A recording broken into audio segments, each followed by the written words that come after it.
All right. Welcome back to another conversation. Today we're going to talk about trust and operating, I don't know, cut. Trust and following what is true. Welcome back to another conversation. And today we're going to be talking about trust. And truthfully, we don't actually have anything prepared. So we're going to trust that this conversation goes well and that it provides value. We're going to talk about trust and following what is true. And just on the ride over here, I forget how our conversation even started, but it was something along the lines of we were talking about how excited we are to move to Sedona because it is probably in the 20s today and snowing in New Jersey, it's nice to have some snow. But in Sedona, it's going to be in the 60s today. And we were talking about how excited we are to be out there and have, a weather landscape that's so much more suited to what we desire. And Miles said something along the lines of life is going to feel really good, like really, really good and worth living. And I said, what's the point of life if you don't feel like life is exciting or bringing you to life, or that you're not loving it? Yeah, worth living. And we talked about how a lot of that comes down to trust, and trust in yourself, and trust in those little nudges that come to you and are trying to guide you along your path and show you what is truly meant for you. And so that's what we're going to talk about today is trusting yourself, trusting in your guidance, and following what is true. Without us discovering our own ability to trust in us, but also our ability to trust in the divine and to trust that God is actually with us at all times and orchestrating things that we cannot see, we would never have been able to get to this point where we were actually finally willing to move toward a life that's going to feel much more fulfilling for us and a life that we do genuinely love. I already am excited about the life we're living right now because of the things that we've started to do, right? We have this podcast, we have other initiatives that are happening and going really well, and all of it has been a byproduct of trust, especially also just the way we relate to money, right? A lot of people have asked, how are you able to move across country, et cetera, and trust has been at the root of this entire process, whether it was selling the house at the right time, whether it was making the investments that we made in ourselves with our personal development and maybe not knowing where the money was going to come from while we made these large investments, and still have loans and things of that nature. So there's been trust all over our design for the last couple of years that has finally ultimately led to this climactic moment of we're going to be living a life that we've always dreamed of. What I think is really cool about the timing of recording these conversations is that with intentionality, we started recording them now, even though it may not be the easiest season of our lives to record them in.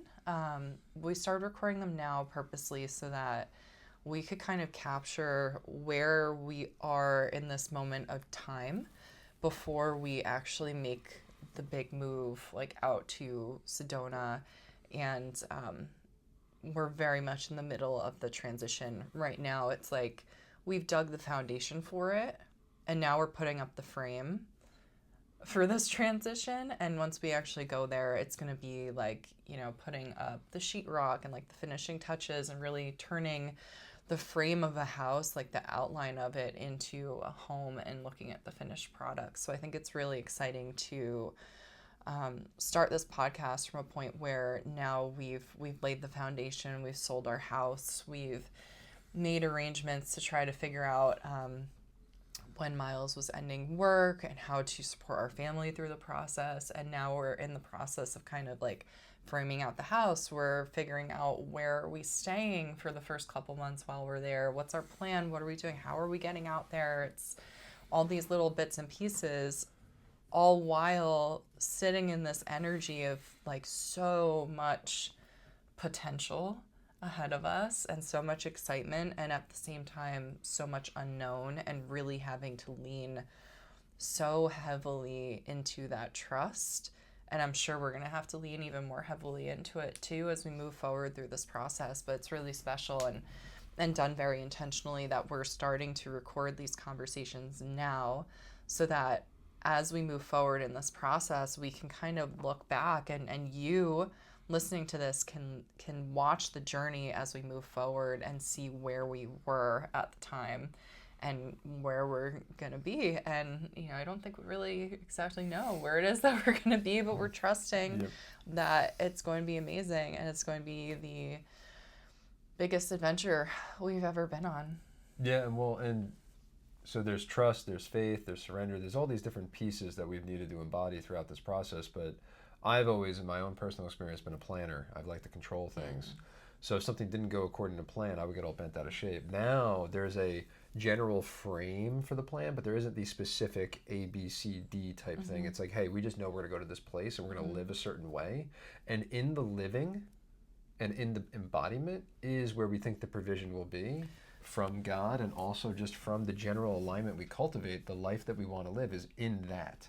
So what's interesting is that as you're saying that, what comes to mind for me is the way that we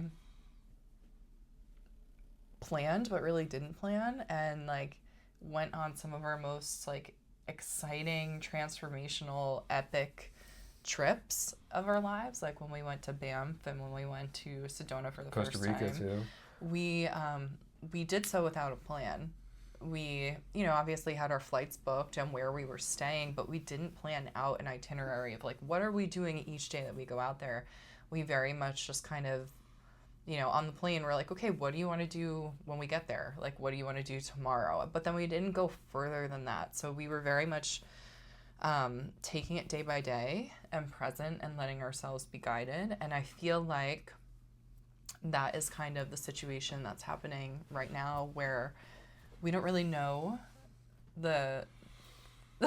honestly, we don't know what things are going to look like past May right now at this point. In February, we're going to be in the Azores and Madeira in Portugal, 2 Portuguese islands, and we'll be spending about 3 weeks between the 2 of them. And that was something that just kind of dropped in, and we were like, okay, let's do it. There's not really a better time to do it.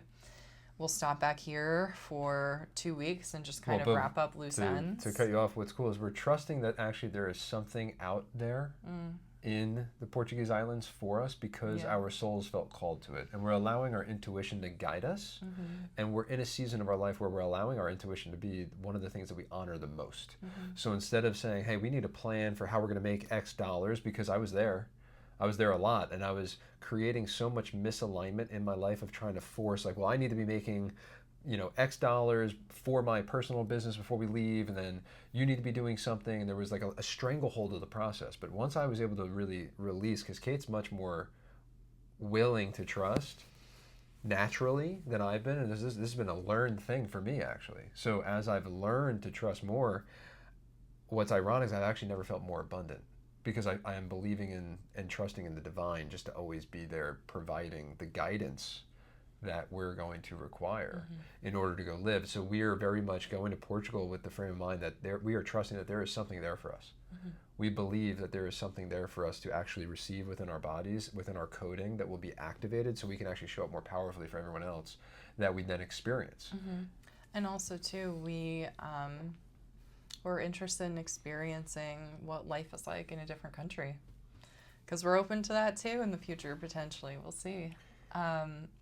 So after we come home from Portugal, we'll be kind of tying up loose ends here for about 2 weeks, and then we're heading out on a road trip across country, and gonna kind of road trip and spend a little extra time driving through New Mexico before we go to Arizona, because New Mexico, I feel like we also feel called there. Yeah, we're let's see what this is about, because this seems really cool too. So we're gonna spend some time there, go across into Arizona and into Sedona through via New Mexico, and we have a lease on a shorter term rental for April and May, and then after that, we don't really know where we're gonna go or where we're going to be, and we'll figure it out. We are trusting it will fall into Yeah, place. I'm just trusting that it'll fall into place. And right now, it doesn't feel like the time to figure it out. But again, our best, our most epic adventures have always been when we've just allowed ourselves to be guided and feel into where we wanted to go next and go with that, rather than sticking to a specific itinerary because we felt like that's what we should do or what we had to do. And so really following what is most true, and you can think about it in the way of like, what is most resonant, what is most like aligned with you, what basically, like, what lights your body up, what gets you excited, and following that. And that's what we're doing in this whole process, and that's kind of what has led this whole process. Because when we went to Sedona for the first time, it was like a very deeply felt, like, instant resonance with the land there, and Miles and I knew we wanted to come back, and we knew we wanted to come back in a way that was more of like a longer term residence there and building relationship with it rather than just coming for visits. And this was just solidified for us when in April we went to Maui to kind of feel out what that would be like too, because we had heard so many people say it's so magical, like the land there is just transformational. Like we felt like, oh, you know, it's such a great place, so many people love it, maybe we want to go there too. And it just, the resonance was not there. No. Yeah, it was just not there. That felt sense was like, this is not the place for us. And so that felt sense, once you get into your body and you can connect to that within yourself, I think is so powerful. And it really goes back to letting our intuition be the guide for our life. And I think that inner knowing, that intuition, is almost like a direct line to the divine, and that grander playbook that's already been laid out for you with all the different alternate endings that you could possibly choose based upon choices and conditions and circumstances in your life. It's all already there for you. And when you feel that resonance, it's like, oh, I'm coming into alignment with, I'm a frequency match with this thing, because I, like, my body can sense that this is for me, and trusting that. Your body will tell you. Mm-hmm. You'll get chills, skin knowledge. Like you will literally feel, oh, this is a signal. There's Mm-hmm. something here for me. Yeah. But you have to be able to keep your body clean and clear in order to actually receive these signals. So I was gonna say, like, there's a process of getting reacquainted with yourself in that way, because I think we're so deeply conditioned to discount our intuition and not listen to ourselves and not trust ourselves, and instead look to other people for advice. I mean, like, think about it. Even just what popped into my head is, like, in high school, you had a guidance counselor that you went to like basically discuss what you want to do with the rest of your life and college and stuff. And like, that was like the person, like, you looked at them as a guru. But I think about a guidance counselor now, I'm like, wow, there's somebody who just like me at this point. They were just older. Like, they're no different. They might know. They may have actually known less than you. Like, you don't know, but we've been taught so deeply to look to other people outside of ourselves. This is insourcing and outsourcing, though. We talk about this a lot. And Right. it also relates to power. Yeah, so we'll get there, but like, we've been conditioned to look to people outside ourselves to guide us and tell us where to go and what to do each step of the way. And getting reacquainted with yourself comes with practicing listening to your own inner authority and your own guidance, and feeling back into what actually feels like a match for you, what is resonant in your body. It's very easy to feel once you start unattaching yourselves from like expectations of you or conditioning or programming of, you know, oh, I have to act this certain way to do this certain thing, or this person expects me to act this way, or I have to say yes because if I don't, I'm going to be, I don't know, they're going to be upset with me or something. When you kind of start to cut those cords and disentangle from all those different expectations and the weight of those expectations on you, you start to release that and let go of some of it. you can start to tune back into your body and what a resonant yes feels like in your body versus what a no feels like in your body. And I even got into the practice when I was first feeling into this of sitting with something and saying, should I do X, Y, or Z? Or is this the right thing for me? Should I do this thing? And almost immediately I could feel my body either like close up and feel contracted and start to withdraw. And it was almost like my energy went down. Or I could feel things start to feel lighter and open up and expand a little bit. And I felt, you could think of it as like your aura, your energetic field expanding in relation to it. And that's how it felt in my body. But in somebody else's body, it might feel very different than mine. I mean, like I'm a generator, so my authority lies in my sacral center, which is down here. A lot of people think of it as like your womb space. So I could feel into that center and feel really very quickly, like gut intuitive felt sense, whether something is a yes or no. Miles is projector. He's very different. So I'm curious, like, what have you come to know as your body's yes and no? For me, it's actually more of like a whole body vibration sensation. Like I'll feel it emanate from the heart first, and it almost kind of like spreads throughout my body, which is always like, that's when I know it's online, but we've had to do work to kind of clear ourselves to be able to receive these messages, which I was talking about before. Mm-hmm. And there's an aspect where as you build your intuition and you are learning to trust in the self, it can be a learned thing, because we're taught not to. It's almost like you have to practice it to get familiar with mm-hmm. it. It's mm-hmm. not like you have to sit and study it. That's not what you need to do. No. It's a learned thing in the way that, you have to gain experience with it and practice with it, and you start to get better at it and more attuned to yourself. Mm-hmm. Because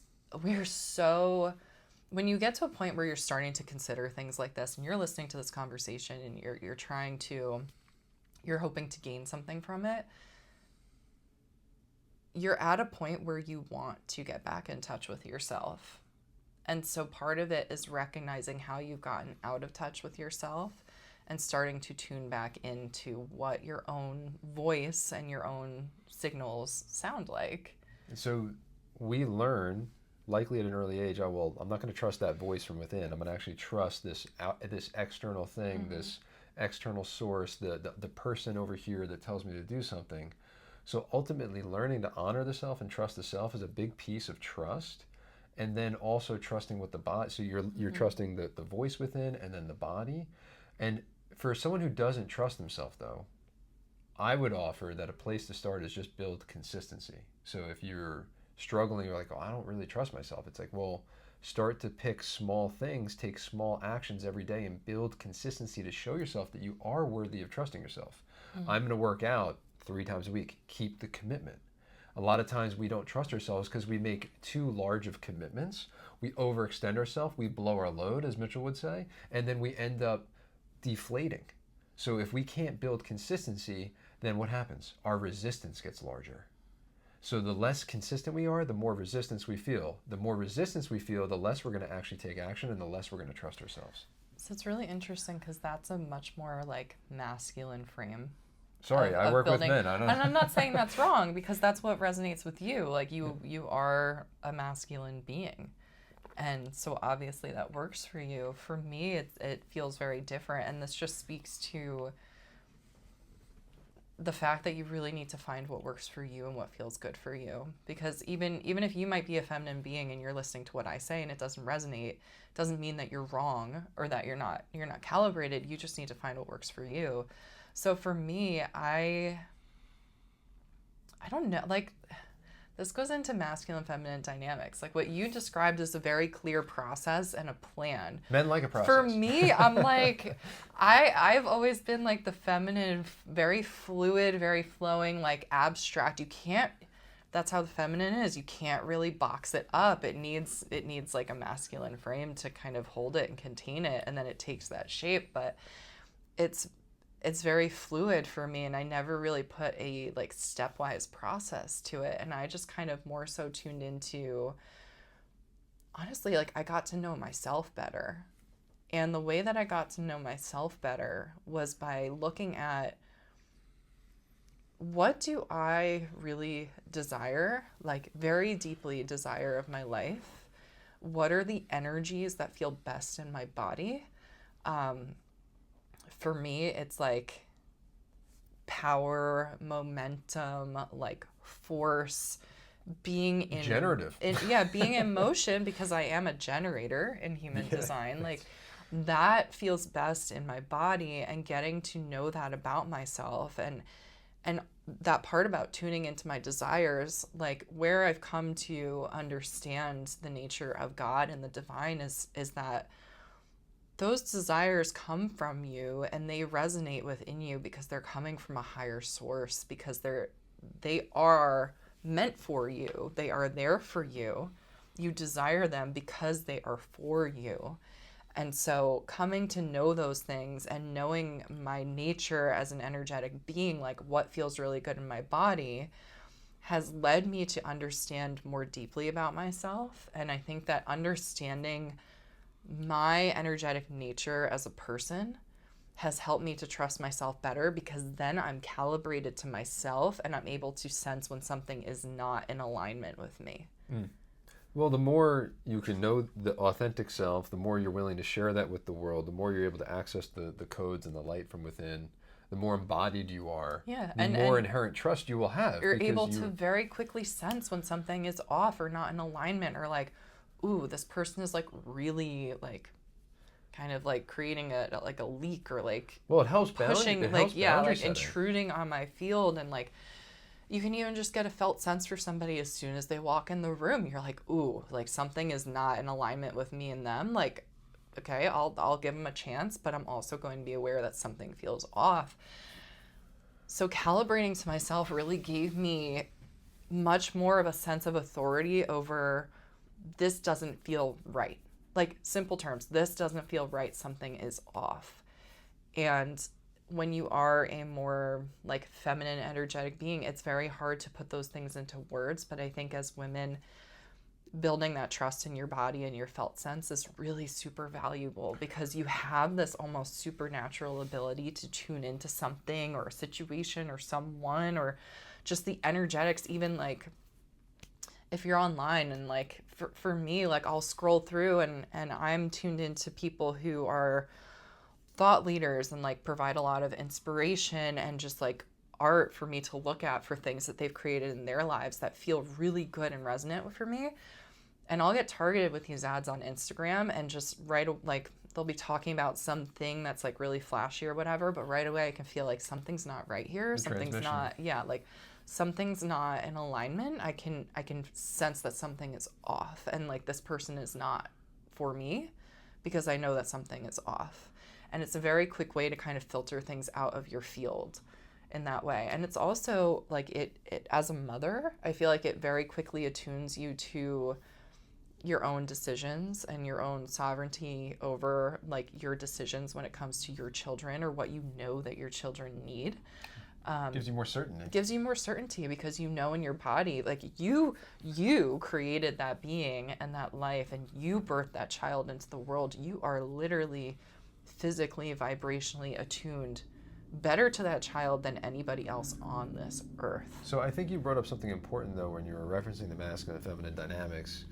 It might be more natural for you to trust in an intuitive sense, but for a man, masculine wants a frame, it wants a plan, it likes those things. So in my experience though, being married to a partner that is more in tune like this, and me being willing to be observant and not just be like stuck in my lane and kind of keeping tunnel vision, has been helpful, because the amount of trust and surrender and faith I've needed to kind of step away from the amount of money that I made as a dentist into something where there isn't a ton of like there's financial not a ton of proof. structure to what we're doing. No, so it's gone against my masculine It's a lot of nature. trust, and it's a lot of faith, and that is so scary to so many people. But I wanted to highlight, it goes against my masculine faith, or my masculine frame and structure, Your but tendencies. my tendency, but it's been reassuring for me to have a feminine partner that's so rooted in this that I actually draw some inspiration from you, and it's given me more juice to say, no, go deeper. No, you can go further here. You can actually trust more. And then now, the reason the conversation started in the car this morning was like, I had a moment last night where I witnessed God, right? And a brother of mine in the Radical Collective, Sam, just channeled God in the middle of a call, and it was something that it's only just for us. It was never recorded. No one else will be able to feel it, but I witnessed God, and in the moment I had a few other things happen yesterday where it's like, look at everything that's falling into place for us. And there was no plan for how this could have happened, but it's happening at the exact right time. On the eve of us leaving, it's only bolstering our certainty and faith more and more. So what Sam as a human is tapped into is something that is, he's tapped into a field that's much more intangible.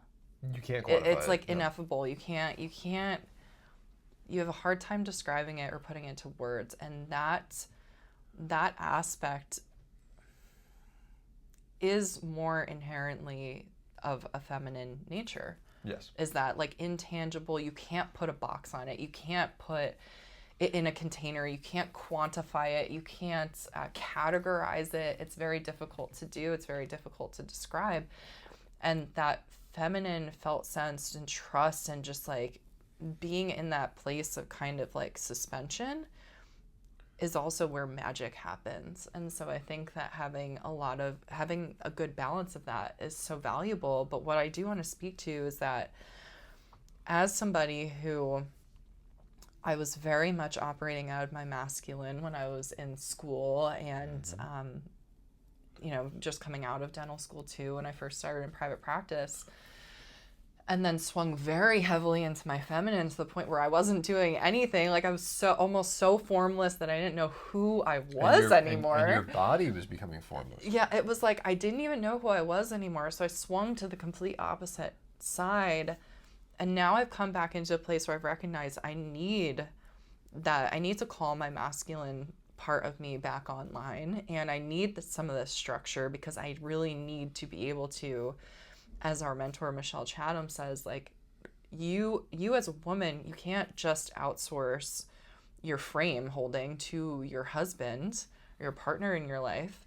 You have to hold the frame for yourself first. And that really changed the game for me. And a lot of the inspiration that I drew from that was looking at Miles as my masculine partner and seeing what he does as a masculine being in this world and being able to take pieces of that resonated with me and that I thought would fit nicely into who I am and like my life and my style of living, and using it to create a really nice frame for myself so that I can have a solid foundation for which to go and do my thing in the world and create magic. Your radical responsibility and inner authority has brought you back online with accepting a portion of yourself, which is that masculine side. Yeah, and so it's not only just you, and I'll go into a little bit more of the like divine side of this, is that I started connecting to this idea that, and this may be, it may be beyond where you're at right now, or it might be perfect where you're at right now. I think it's just take what resonates and leave the rest, or come back to it later. Well, but speaking of what we were talking about, if your body feels something right now as we're speaking, then take it as truth. Yeah. Or, as you can take a piece of it and adapt it to you. Yeah. But I started feeling into what does God want of me? Like, what does God want for me? How does God want me to experience my life and be in this world? And that was just reaffirmed for me again through a conversation that I was having with Michelle, where she said, Christ consciousness is really about embodiment, because Jesus didn't want us to just read his words and listen to his words and study it and learn it as knowledge. He wanted us to go and embody, basically integrate, live as I live, integrate these things into the way that we live in the world. And I truly believe my sense of God now has evolved tremendously, where I was uncomfortable with even saying the word God for a very long time, unless I was in a situation where I was like, oh my gosh, like I have to pray because I'm so desperate right now. That was when I would revert back to using the word God. But being raised Roman Catholic and like very it was a charged experience for us. yeah, it puts God. I grew up almost feeling like I'm not worthy of God, and I will never be worthy of God, and I have to try to do all these things and uphold all these things to even have an attempt at proving my worthiness to God.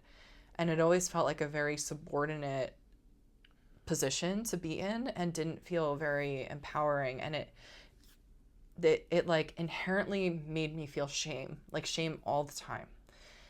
And that was my experience with it. And so for a long time, God was just the whole concept, nature, even like saying the word God was kind of pushed aside because I associated it with that kind of stigma, the way that I perceived it, of shame, basically. And so I kind of put it over here and moved into more of a, I don't know, like I've just considered myself spiritual. I've always considered myself spiritual, more so in the last 10 years or so of my life. But I would say things like source or universe or spirit, because it didn't hold the same charge. It was much more neutral. And now that I've gotten to a place where I have this felt sense of this force beyond me, this force greater than me, this force that is so all-encompassing, that really, I truly, truly believe has all of our best interests at heart and really wants nothing but joy and beauty and bounty and abundance for everybody. I have now come to realize that it is one and the same, and that is God. And now I am comfortable with saying and bringing and reintegrating the word God back into my version of spirituality. And so operating with this frame of what God means to me and represents to me, that's been a really beautiful frame to kind of hold for myself as this other, both masculine and feminine, like energetic being in my life, and the masculine part of God holding this frame of, I want nothing but goodness for you. How would you think that I would want you to live if this is what I desire for you? And that changed so much in the way that I went through every day, and even just down to like things like, what am I putting into my body? Like what would this force that wants only the best and only good and only joy and only bounty for me in my life, what would they have me put into my body? How would they have me move my body? How would they have me hold my body, my posture? How would they have me approach life? How would they have me go through my day and relate to other people? Like it's a really beautiful frame to hold, but at the same time, there's also that masculine part of divinity, of God, of, if it makes you more comfortable, source, universe, whatever. I'm not going to say 5 different words each time that I reference this. You get the picture.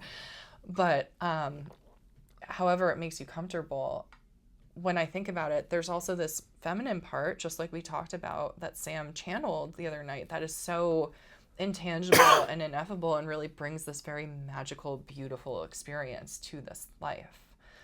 Your willingness, our willingness to name God, though, has been rooted in our inherent self-trust.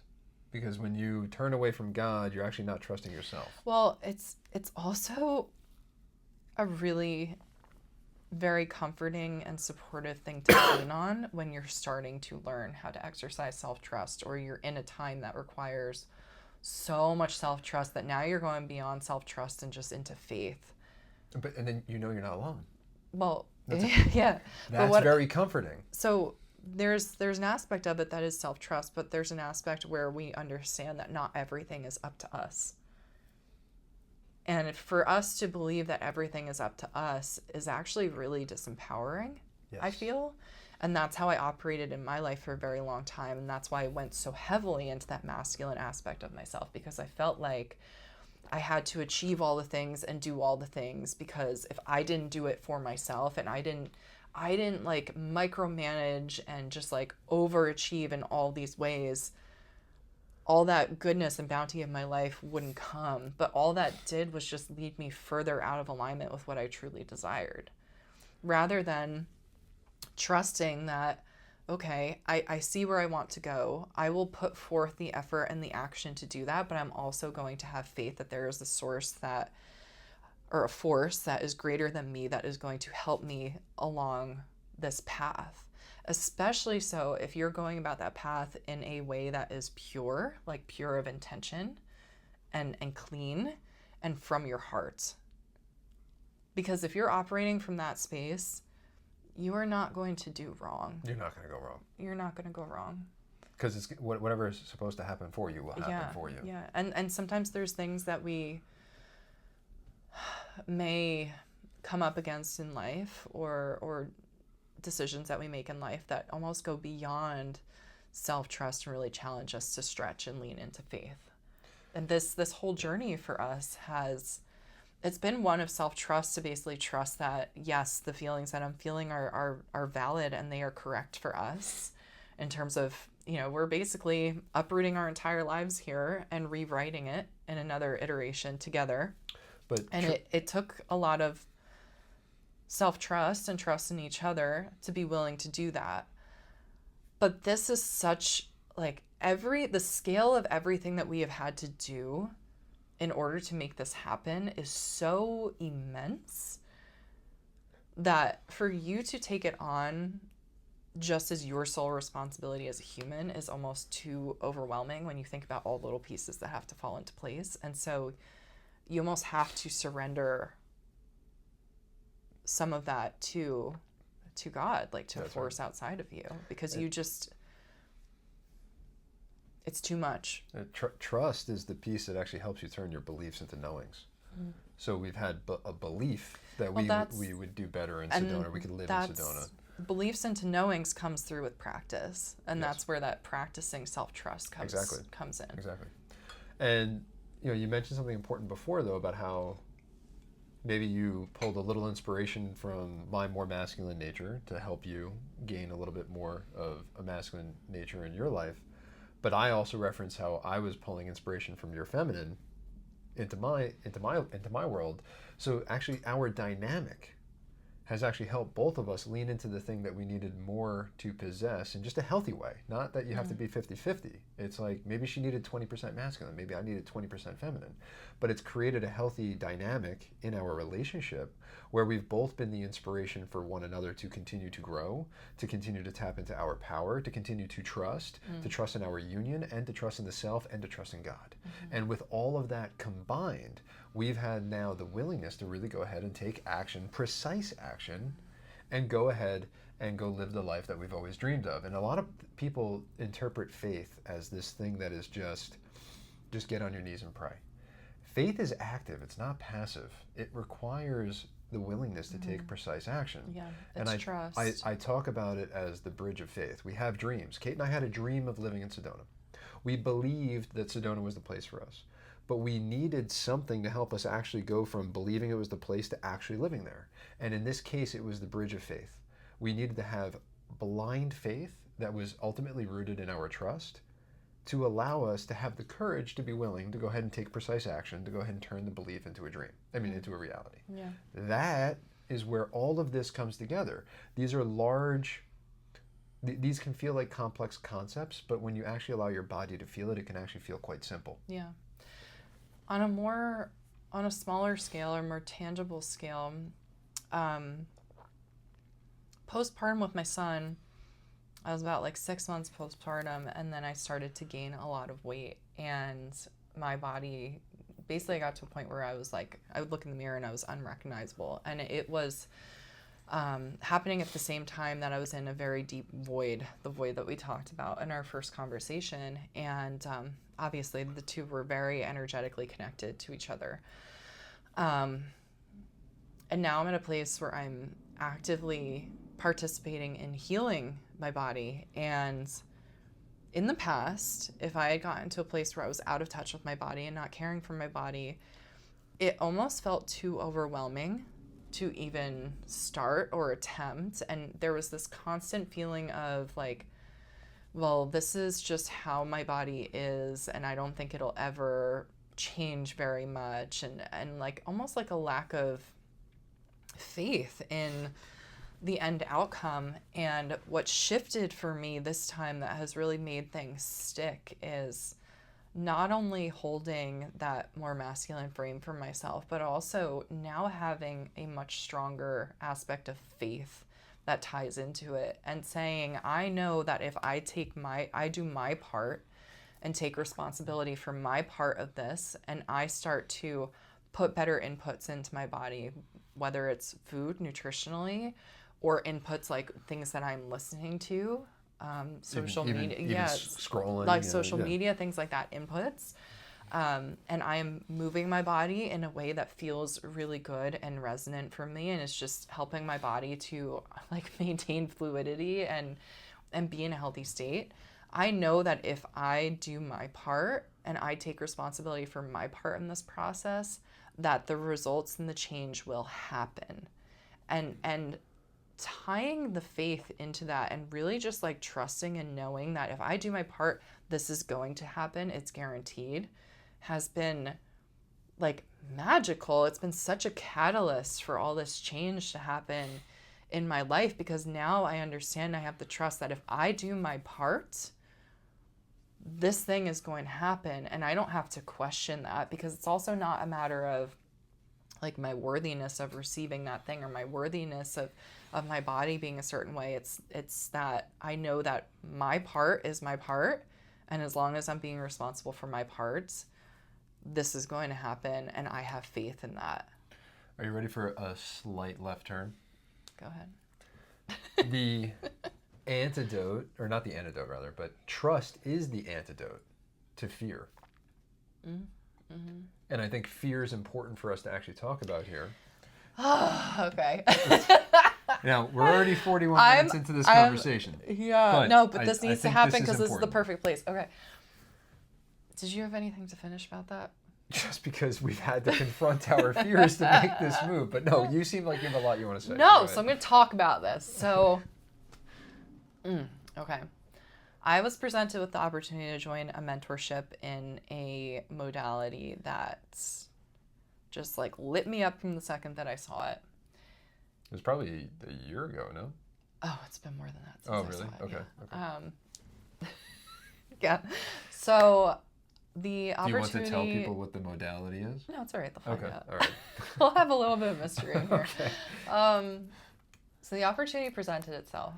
And, it's a commitment. Not only is it a time and energy commitment, and, it begins the month that we're traveling across the country. There's going to be some international travel as part of it. Also, too, it's a significant financial commitment, and this is while we're uprooting our lives. We have 2 paychecks left. And we're being supported right now by our previous house, like the previous iteration of our lives. But so it's a significant financial commitment too. And I had said that I was going to process payment and, actually commit on the 1st of January. And when I did it, when I finally did, it was the 4th of January. And I had just been dragging my feet on it. And then I got into a place, because I felt like putting through that payment was opening up a portal into the experience. And I wanted my energy and basically the energetics around it to be entering into that portal in a very clean way, in a very resonant way. And that felt really good to me to do it on the 4th. So it was a few days later, and I was like, whatever, that's fine. I went to go do it, and I kept hesitating. I was like, why can't I do this? Like, went back to the landing page and like went through the curriculum again. I was like, okay, like, yes, it's still a resonant match. Yes, I want to do this. What's holding me back? And then it was just like, it was creeping up on 11:30 at night, and I was like, I'll just go to bed. And like in the morning, maybe I'll feel better, and I'll feel like I'm ready to do it. And then I lay down in bed, and I said to God, why am I afraid of making this commitment? Why am I afraid? It wasn't even the commitment. It was, why am I afraid of making this payment? And the answer that I got immediately was that you don't trust in yourself. But the reason you don't trust in yourself is because of your fear. And so I was afraid of committing because I didn't trust in myself. And I didn't trust in myself because of my fear. Because I had made fear my master, and I had let fear hold me back from doing the things that I wanted to do in the world and being who I wanted to be in the world and practicing and coming into a place of intimately knowing and putting my gifts out into the world and being visible, being present. And I realized, like, oh my gosh, this is just a spiral. It's just going to keep spiraling around, like, trust fear, trust fear, trust fear, trust fear, until I learn the lesson, but it's probably going to come at a deeper level, even if I do learn the lesson. And I was like, oh my gosh, like, I've been letting fear be my master, and it's led to me not trusting myself. But I'm not trusting myself simply because I'm not even allowing myself to get to the point of taking action. Mm-hmm. And doing the things and practicing and getting experience with it so that I can even trust myself. So, like, I'm not even letting myself get the opportunity to try to trust myself and build trust with myself because I'm too afraid to even take the opportunity and have the experience.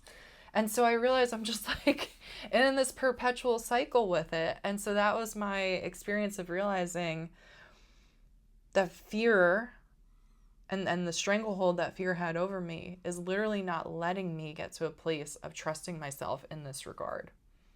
And so when I realized I've been letting fear be my master, it was like the whole thing, that awareness, like the whole thing crumbled down. Yep. And I was like, oh boy. The deck of cards fell. Like, here we go. And then I literally like hopped back out of bed and went back into the other room. Take my money, here you go. And paid for it right then and there because I was like, this is it. Like I understand the lesson now. Like it is very clear. I understand. And that was just my experience of the intimate nature of trust and fear. Well, this is how your experiences are actually for you.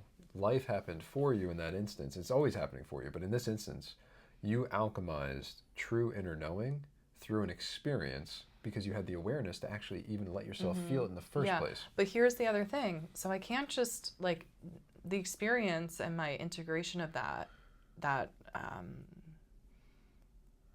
download, that awareness, that, like, epiphany.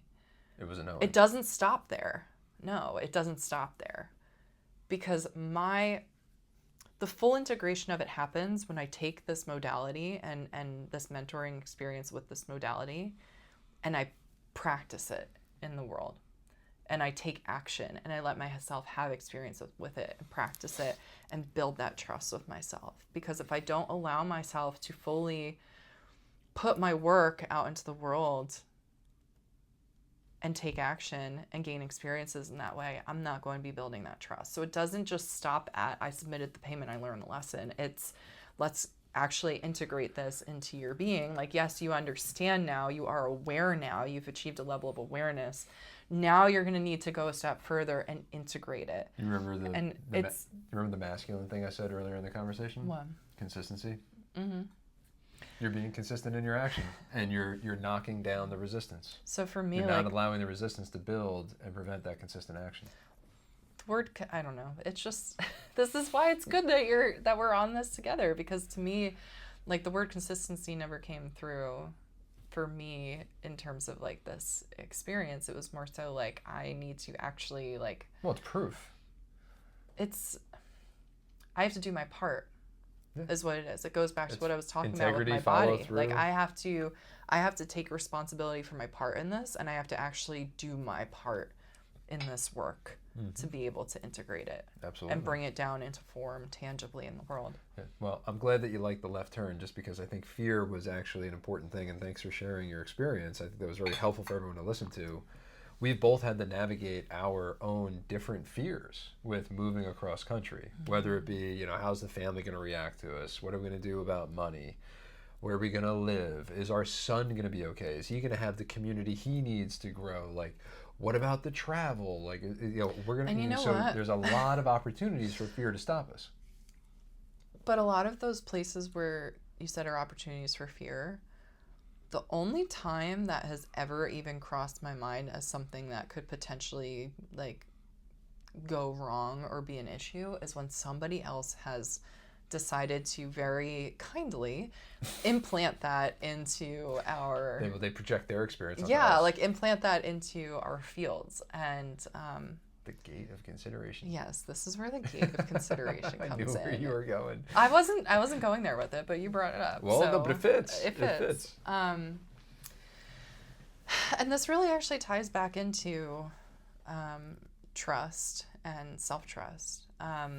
It's honoring the self. And I came up with the gate of consideration. It was really like a download that came through, and it's just basically exercising discernment, but it's like a step that happens before you even have to exercise discernment or like consider if something, like how something applies to your life, or even if it does. It's like the precursor. And I came up with it because I was like, I'm just tired of fielding all these like really distorted like projections from other people about this situation, because we've gotten a lot of distorted projections family members, at us, friends, they're like colleagues, patients, everybody. anybody who hears about what we're doing, they're like, everybody's got their own thing to say about it. And this just came through as something that I could quickly implement to kind of like make things simpler, where I don't even let that like enter into my field. And it's that before you even get to the point of taking an opinion and deciding,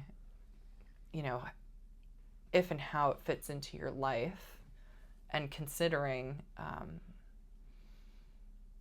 like the validity of it and how I'm going to integrate this into myself or not. It's a step before that where you can look at the source of the projection or the input and say, I kind of came up with 2 questions for myself that made it very simple to decide whether somebody's projection makes it through the gate and then into my field to then be considered or not. The first one being, what's the maturity level of this person? And I mean maturity level in terms of like mostly emotional maturity, but also developmental too. I would say level of development. Yeah. So, because that, like, if we're not similar or that person is beyond me, it's like NA. It's not even applicable. Like, and this is useful especially when you're dealing with somebody who's not at the same level of emotional maturity, because you can recognize that the situation is really distorted and kind of like a projection of their own internal world onto you, and it just doesn't even apply to you. And so then you don't need to then let that projection in through the gate and into your field and cause you to get rattled, and a distortion and a leak into your energetic field and affect your emotional space as well. Because the tendency of a lot of people who are not emotionally mature is to cause chaos in other people's emotional fields. It is what it is. So that was question number 1. And question number 2 was, are we playing the same game? And there's that quote that's like, if somebody, I forget what the exact quote is or who said it, but it's basically like, if somebody's not playing in the arena, then their opinion doesn't apply. Like, are we playing the same game?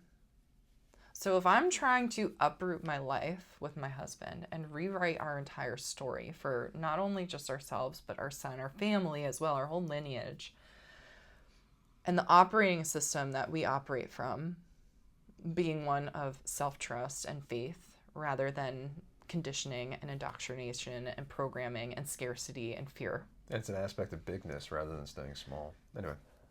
If I'm playing that game, what game is this other person playing who's trying to put this projection into my field?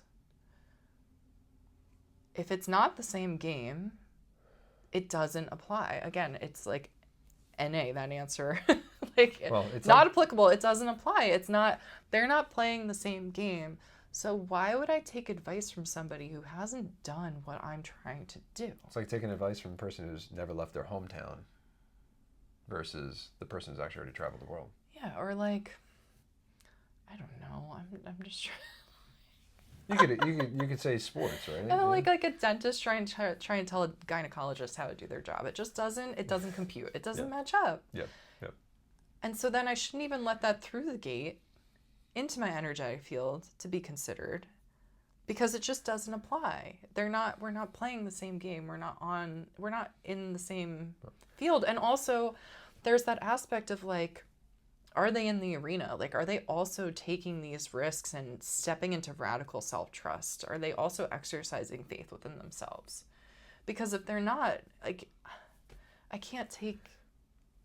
shouldn't put projections from somebody who is not doing the thing that I'm trying to do into my field and let that derail me, or let that create like an energetic snag or a leak in my mission and my power and what I'm trying to do and my faith.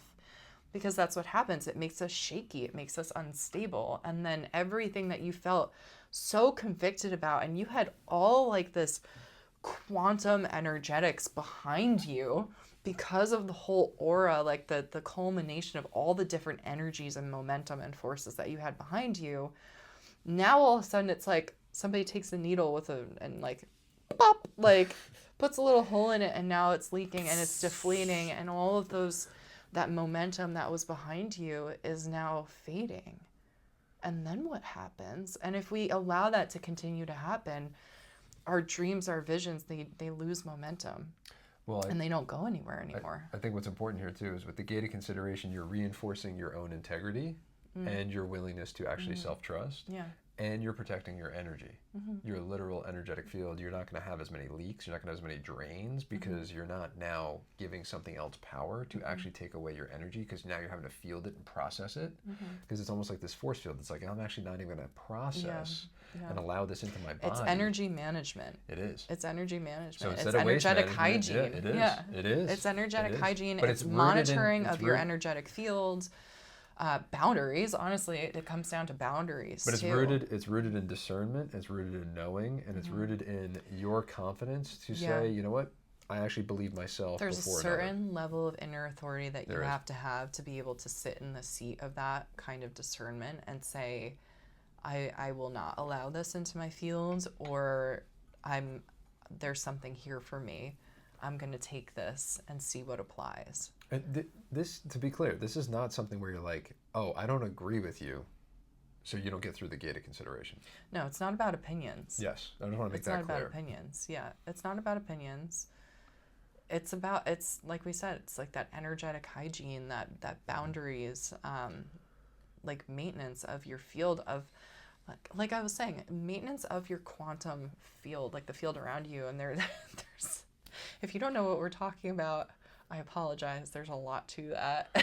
A lot of it is very like... There's a lot more podcasts. Oh my God. A lot of that is very like indescribable and intangible to talk about. But when you're working with a force that's beyond you, and you're getting all this energy and momentum behind you, there's a certain level of maintenance and upkeep of that needs to happen consistently, because of the nature of the world that we live in and the nature of dynamics with other people in the world that we live in.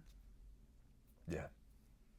I think we are at a point where this conversation has been extremely powerful, and we will likely need to have a conversation about how trust is relating to power, but we'll save that for another time.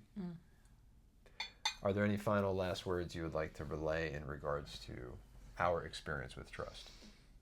No, I think we went over all of that. Yeah, I feel complete. So. I feel great. So we trusted that this would be a positive and valuable conversation.